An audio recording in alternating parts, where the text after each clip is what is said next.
بسم اللہ الرحمن الرحیم۔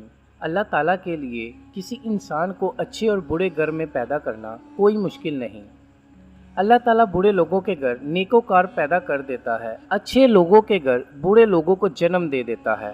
ایسی ہی مثال قرآن پاک میں حضرت نوح علیہ السلام اور حضرت لوط علیہ السلام کی بیویوں کی ہے، جو اللہ تعالیٰ کے نبیوں کے ساتھ رہ کر بھی گمراہ رہی، جبکہ اس کے برعکس تاریخ کے ظالم ترین شخص فرعون کی بیوی کی مثال ہے، جنہیں اللہ پاک نے جنت کی اعلیٰ ترین خواتین میں شمار کیا ہے۔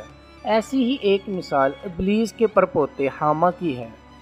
ابلیس جس نے حضرت آدم علیہ السلام کو سجدہ کرنے سے اللہ تعالیٰ کے حکم کو انکار کر دیا تھا، جس نے اللہ تعالیٰ سے وعدہ کیا تھا کہ میں تیری مخلوق کو ہر وقت اچھے اور نیک کاموں سے روکوں گا، حضرت آدم علیہ السلام کے بیٹے حابیل کے قتل میں شریک تھا۔ ناظرین، آج کی ویڈیو اسی ابلیس کے پرپوتے حامہ کی ہے، جس کا ذکر ہمیں بے شمار صحیح احادیث میں ملتا ہے۔ بہت سی احادیثوں کے مطابق حامہ نے اپنے گناہوں سے توبہ و استغفار کیا، نبیوں کی نگرانی میں آسمانی کتابوں کا علم حاصل کیا۔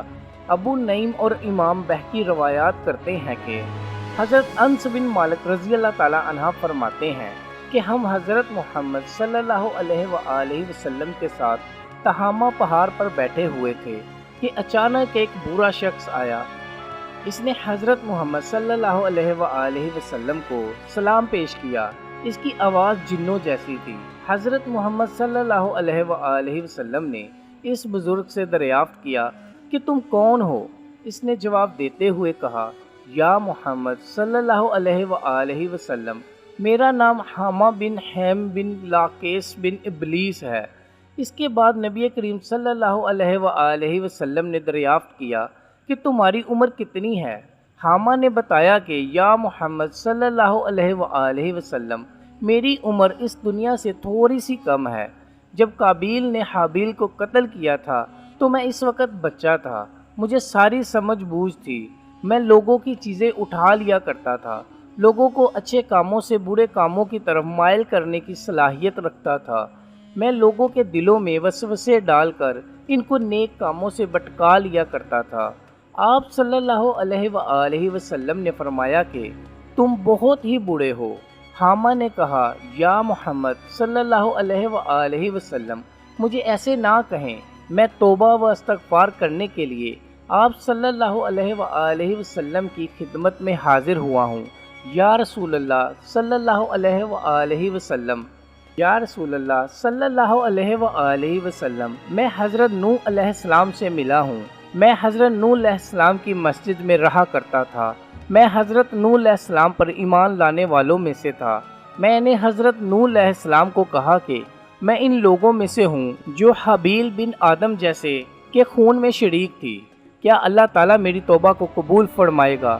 حضرت نوح علیہ السلام نے فرمایا کہ جو علم اللہ تعالیٰ نے مجھے عطا فرمایا ہے، اس کے مطابق جو بندہ اللہ تعالیٰ سے سچے دل سے توبہ کرتا ہے، اللہ تعالیٰ اس کی توبہ کو قبول کر لیتا ہے، اس کے سارے گناہ معاف کر دیتا ہے۔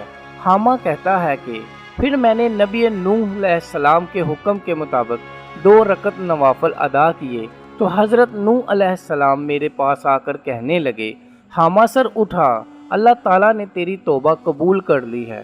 توبہ قبول ہونے کے بعد میں 1 سال تک اللہ تعالیٰ کی عبادت میں مصروف رہا۔ میں حضرت ہود علیہ السلام کے ساتھ موجود تھا جب وہ اپنی قوم کے لوگوں کو تبلیغ کیا کرتے تھے۔ میں نے حضرت یعقوب علیہ السلام کا بھی دیدار کیا ہے۔ میری ملاقات حضرت یوسف اور حضرت الیاس علیہ السلام سے بھی ہوئی ہے۔ مجھے حضرت موسیٰ علیہ السلام سے تورات کا علم حاصل کرنے کا بھی شرف حاصل ہوا ہے۔ حضرت موسیٰ علیہ السلام نے مجھے فرمایا تھا کہ جب تو حضرت عیسیٰ علیہ السلام کو ملو گے تو حضرت عیسیٰ علیہ السلام کو میرا سلام پیش کرنا۔ جب میں نے حضرت عیسیٰ علیہ السلام کو حضرت موسیٰ علیہ السلام کا سلام پیش کیا تو حضرت عیسیٰ علیہ السلام نے مجھے کہا کہ تم میرا سلام حضرت محمد صلی اللہ علیہ وآلہ وسلم کی بارگاہ میں پیش کرنا۔ حامہ نے کہا کہ حضرت عیسیٰ علیہ السلام کا سلام آپ صلی اللہ علیہ وآلہ وسلم کو پہنچانے کے لیے آپ صلی اللہ علیہ وآلہ وسلم کی بارگاہ میں پیش ہوا ہوں۔ حضور اکرم صلی اللہ علیہ وآلہ وسلم نے جب یہ پیغام سنا تو آپ کے آنسو آ گئے۔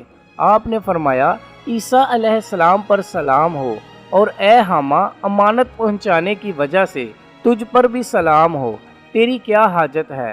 اے حاما اس جن نے عرض کیا کہ حضرت موسیٰ علیہ السلام نے مجھے تورات سکھائی تھی اور حضرت عیسیٰ علیہ السلام نے مجھے انجیل سکھائی تھی، بس آپ صلی اللہ علیہ وآلہ وسلم مجھے قرآن سکھا دیجئے۔